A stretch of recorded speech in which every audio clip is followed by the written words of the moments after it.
und ich schlage zum Kopf. Ich treffe den Kopf und die Augen.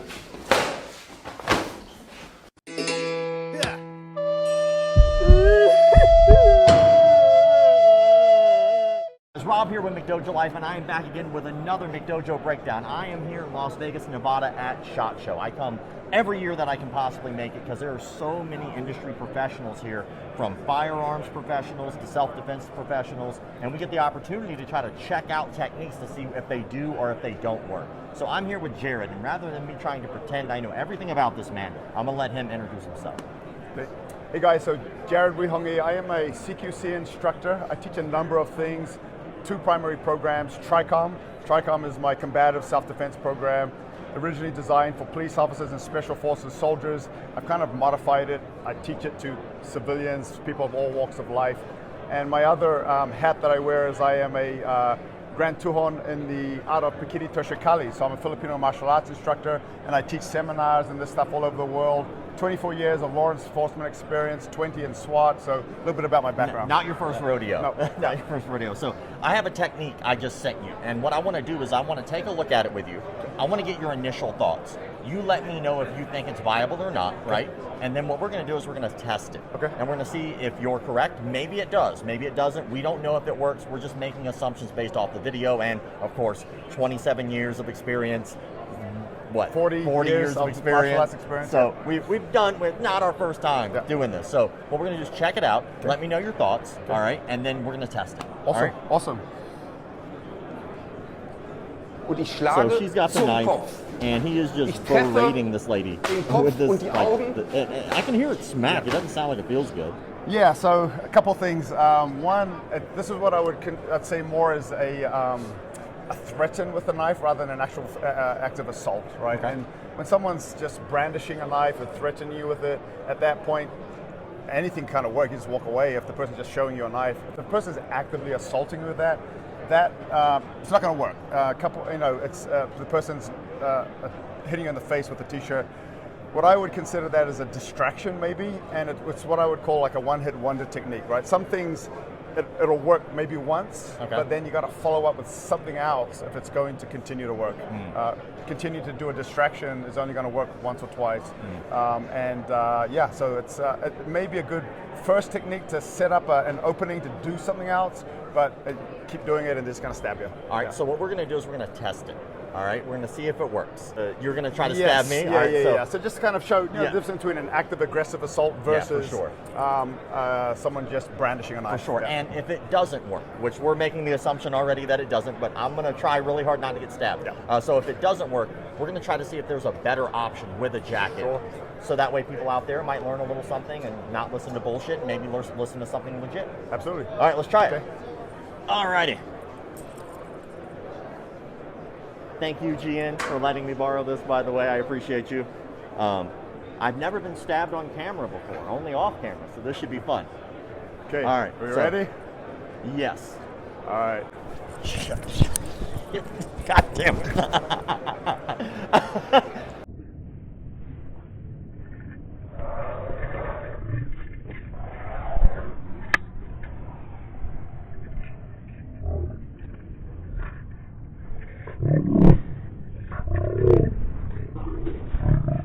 First of all, a couple things. One, as soon as I picked up my arm, he had already closed distance. It's terrifying. Like, the moment I go, oh, I'm going to get stabbed, and then the reaches, I already knew I was going to get cut. And then my thought is, well, now he's closed the distance. This is no longer viable. I'm now getting stabbed multiple times. My attention, I even got hit just a little bit. Thank you for not really going after me. Absolutely. Even that little bit, I mean, that would have been my lung. I mean, I don't have much time after that. I would die. So whoever showed that technique, by the way, some background about that, that guy was actually training nurses, self-defense in hospitals. So that's pretty terrifying to think that an industry professional would think that that would work and get stabbed to death. It's probably more of a liability than anything else. It's giving someone a false sense of security with something that's going to get them hurt if they try it. So, for sure. Well, since we know that doesn't work and I just got stabbed multiple times, what would be a better option to use with a jacket against a knife? So a couple of things, Okay. to be honest with you. Say this is a jacket. In that picture, in that video, they didn't have a jacket, but if, this can say I had a weapon myself, right? Okay. And this was a forced confrontation. First thing I would do, if it was a viable option, use that as a distraction, bang, and then run away. Okay. Right? Yeah, I got you. Right? So you didn't know I was going to do that. No, I It didn't. took you off guard a second. Gives me time. I got a head start now. Yeah, if for I'm sure. a faster runner, I'm gone. Right? So that's the first thing I would consider if disengaging is a viable option. Disengage is not always a viable option. Say I've got my wife and kids here. I'm not going to throw a jacket at your face and run away and leave them, right? That's so true. I'm going to be forced to actually do something. And so in that case, I could be using that distraction, throwing it in your face, and then that's going to cause you to flinch potentially. Okay. And that gives me an opening to get in and control the weapon bearing opponent, which is my first thing. You can strike versus a knife, but unless you're a very confident striker that you got to take someone out with one hit, then I would recommend actually controlling their ability to do you harm, which is controlling 2-on-1, getting a hold of that weapon arm. So, I will say, for a second, you're disoriented. My first thought whenever I get hit with the jacket, and the first time he did it, I didn't expect it, so I did just freeze. That time I knew it was coming. I didn't freeze, but as soon as this obscured my field of vision, I mean, my first thought is I need to be able to see, not let me run full force straight ahead. So I start peeling this off, and by that time, I mean, you've left, which is great. Not saying that I'm not a track star and I couldn't chase you down, but at least by that time, you could potentially get another weapon, which Exactly. there's Top's knives Yeah. right there. Yeah. So if you like, and that's it.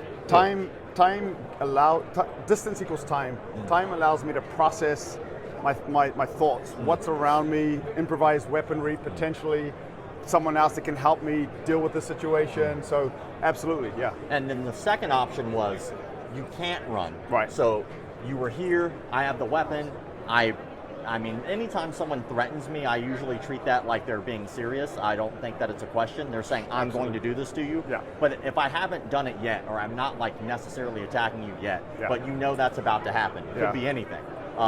You said 2-on-1. Right. So what would that look like if we So were it'd here? be like here, boom, and then I'm here.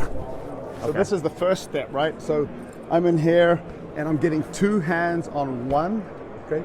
Getting solid control. Now, that was because your arm is where it is, that's going to be my best control. I'm getting behind here. That way you can't pull your arm back, right? Right? If I'm here, maybe you can pull it back and get away. That gives me better control. And once I'm here, now I'm looking to do something else, which would be get to the outside of your arm, because I don't want you wrapping around me with that. So I'll be going to something like this, and then looking for some kind of a takedown. Yeah. Ground. It's very similar to like an arm drag position. Absolutely. You're in a really good spot. You have a lot of like when you yoked me to the floor. Yeah. I mean, my arm isn't going anywhere. And So that's the thing. It really is an arm drag. The difference being, when you've got a blade in the hand, is I just got to be a little more cognizant of my body parts, right? If I went like that or like that, right? So I'm swinging the hand through and then going to a position where I can look for that takedown, wherever that takedown's going to be. Go ahead and stay right there where you were. All right, so I don't know if you guys can see or not. Okay, ease up. But that pressure, go ahead and stay there though. What he's doing right now, like, I'm not f***ing around, that hurts. So like right now he's being much nicer, but just that position, he's got my arm in a position right now where he is f***ing my elbow up.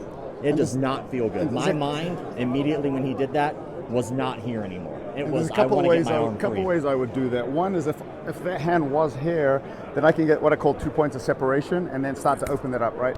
Yeah. And then do that. Because this is where my hand was after that arm drag, it's much easier to go into this position, and then I'm doing the same thing. Yeah, it's a lot of pressure. So- And the one thing I appreciate is I know that you could apply way more than what you were doing. That was him being nice. Yeah. That hurt.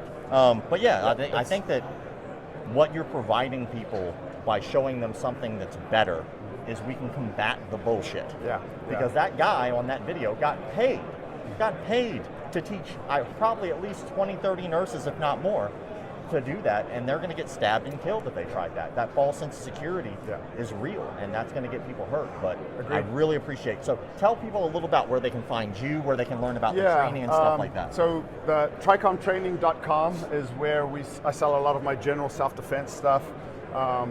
People that are interested in Filipino martial arts, Pikiti.university is where it's Pikiti Tertiary is my forte within the Filipino martial arts.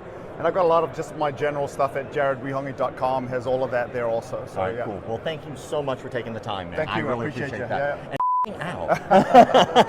Keep the martial arts legit. My baby got robbed the other day by degenerates. So she wanted to learn some new form of this self-defense. So she did her research and perused it online and found this tool said he could move shit with his mind. He call himself Seafood Paul Zimmerman. He got a dojo with a strip on near Cinnabon. Now she spends all day trying to